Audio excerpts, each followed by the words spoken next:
يفقهوا قولي ربي زدني علما.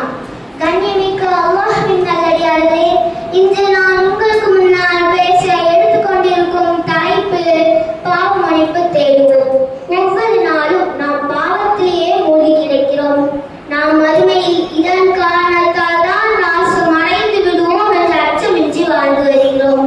ஆனால் அல்லாஹ்வின் தூதர் ஸல்லல்லாஹு அலைஹி வஸல்லம் அவர்கள் உள்ளத்தில் கவனக்குறைவு ஏற்பட்டது என்பதற்காக இறைவனிடத்தில் பாவ மன்னிப்பு தேடினார்கள்.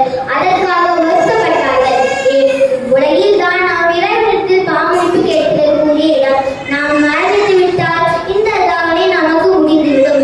நபி ஸல்லல்லாஹு அலைஹி வஸல்லம் அவர்கள் கூறினார்கள், அல்லாஹ்விடம் நான் ஒரு நாளில் 100 தடவை பாவ மன்னிப்பு கேட்கிறேன் என்று கூறினார்கள். முன்பின் பாவம் மன்னிக்கப்பட்ட இறை தூதரான ஸல்லல்லாஹு அலைஹி வஸல்லம் அவர்களே ஒரு நாளுக்கு 100 தடவை பாவ மன்னிப்பு கேட்கிறார்கள் என்றால் நம்மெல்லாம் எவ்வளவு தடவை பாவ மன்னிப்பு கேட்க வேண்டும் என்று யோசித்து பாருங்கள். எப்போதும் இறை சிந்தனையிலே இருக்க இறை தூதர் ஸல்லல்லாஹு அலைஹி வஸல்லம் அவர்களின் உள்ளத்தை கொஞ்சம் அந்த சிந்தனையிட்டு விலகினால் கூட அதற்காக பாவ மன்னிப்பு தேடினார்கள். ஆனால் நாம் சிறு சிறு பாவங்களால் மூச்சு கைவிடப்பட்டுள்ளோம். அஞ்சாட ஆயிரம் கண்ணான பாவங்களை செய்துவிட்டு கல்லா உட்கார்ந்திருக்கிறோம். அல்லாஹ்விடம் பாவ மன்னிப்பு தேடுவது கிடையாது.